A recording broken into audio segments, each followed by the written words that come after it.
O Evangelho da correção fraterna. Meus irmãos,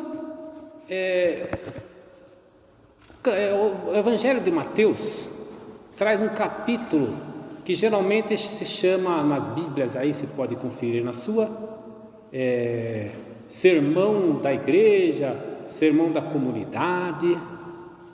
Só ele traz isso, único nos 4 evangelhos.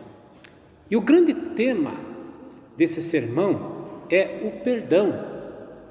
Ele ocorre em diversos versículos. Hoje, por exemplo, fala sobre a correção fraterna.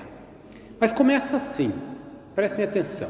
Se teu irmão pecar contra ti, note que não se trata de você ofender o seu irmão.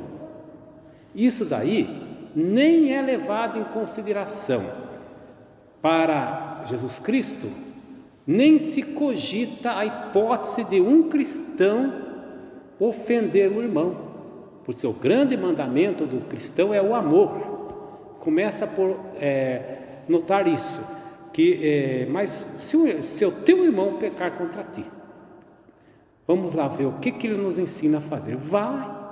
A tradução diz aqui, corrigi-lo. Não é uma tradução boa, porque corrigir dá a noção de um ar de superioridade, de reprimenda. No texto em grego é algo como persuadir, convencer, onde você não vai como um ar de superioridade, mas não tem uma palavra melhor para traduzir, uma pena, né? Aí diz o seguinte: corrija o seu irmão a sós.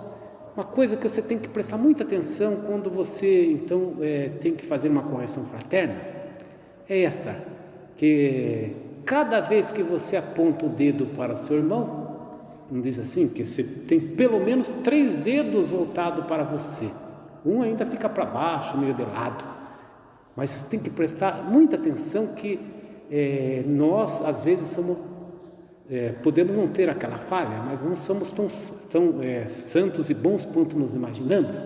Então a autocrítica é a coisa mais importante antes de você ter a ousadia de ver o cisco no olho do teu irmão. Em outra parte Jesus diz: tira a trave do teu olho.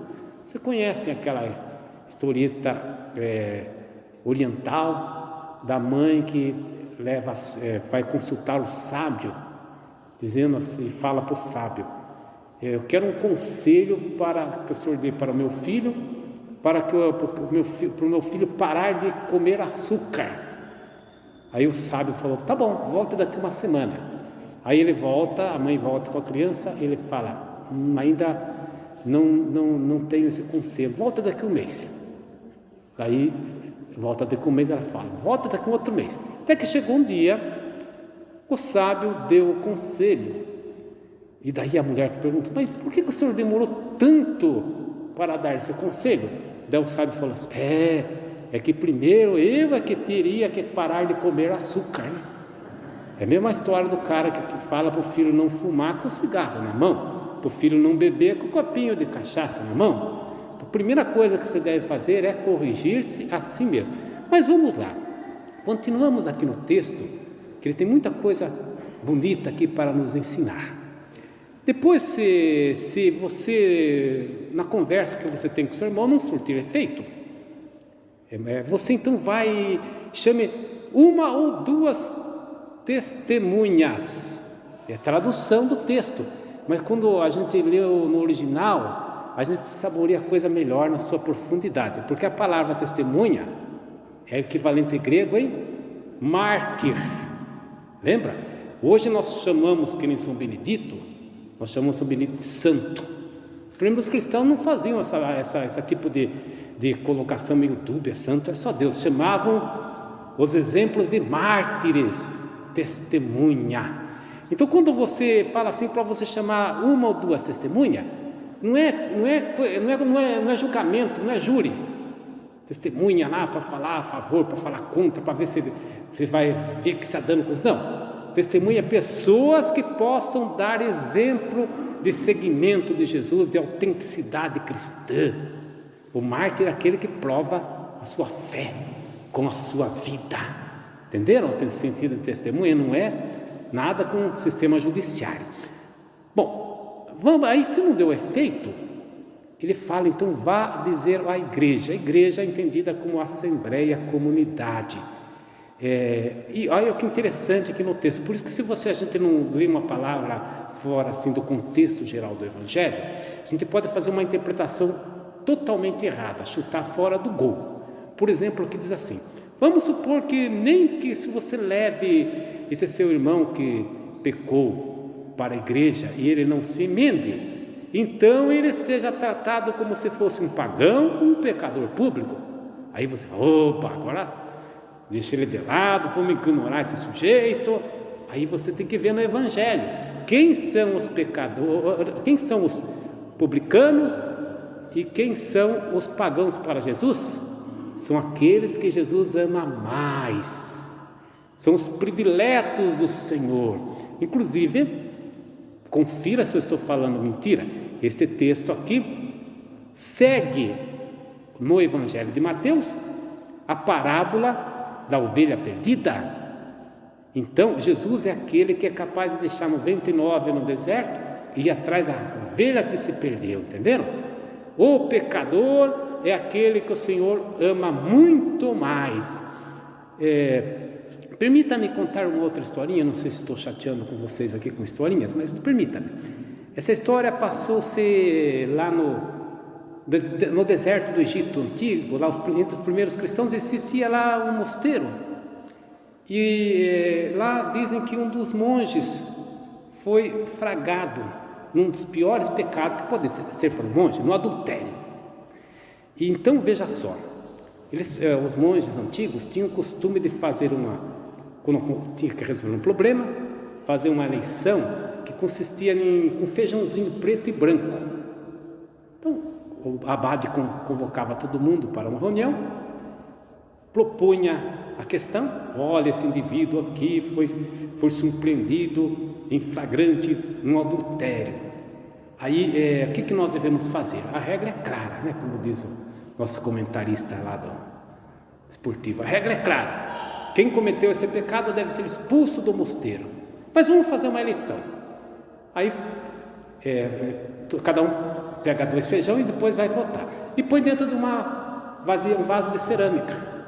Aí o abade tirou o vaso de cerâmica, jogou ele na mesa e foi contar. Todos os feijão eram preto, exceção de um feijão branco. Aí o abade falou, quase 100%, né? Não tem outra. Eu vou tomar 2 decisões. Esse monge pecador vai ser expulso do mosteiro, e eu também vou sair do mosteiro. Daí tu, mas por quê? Fala assim, por uma razão muito simples. Tenho medo que ao expulsarmos ele do mosteiro, Jesus também vá com ele fora do mosteiro, porque Jesus ama os pecadores e não os santos. Aí termina essa história, uma história edificante, para nos dizer que nós devemos tomar muito cuidado em jogar a pedra no pecador. E Jesus, quando fala, seja tratado como um publicano ou um pagão, não está falando para você desprezá-lo, pelo contrário, amá-lo ainda mais. Mas vamos continuar a história, porque vai falar, Jesus diz assim: tudo o que você ligares na terra será ligado no céu, tudo o que vocês ligares na terra será desligado no céu. Nota que ele já falou isso uma vez, não lembra? Falou para Pedro, só que para Pedro era um outro contexto. Para Pedro ele estava falando em guardar a doutrina correta, o ensinamento cristão correto. Aqui o que ele está falando? Ele está falando que do perdão, é através do perdão, do exercício do perdão, que a comunidade faz a ligação entre céu e a terra. Bom, vamos lá? Vamos já para o finalzinho do Evangelho? No finalzinho do Evangelho, Jesus diz assim: onde 2 ou 3 estiverem reunidos em meu nome, eu estou no meio deles. Dizem que essa frase aqui é um plágio que Jesus fez. Isso daqui é uma citação que os rabinos da sua época faziam, mas era da seguinte maneira: Jesus mudou um pouquinho.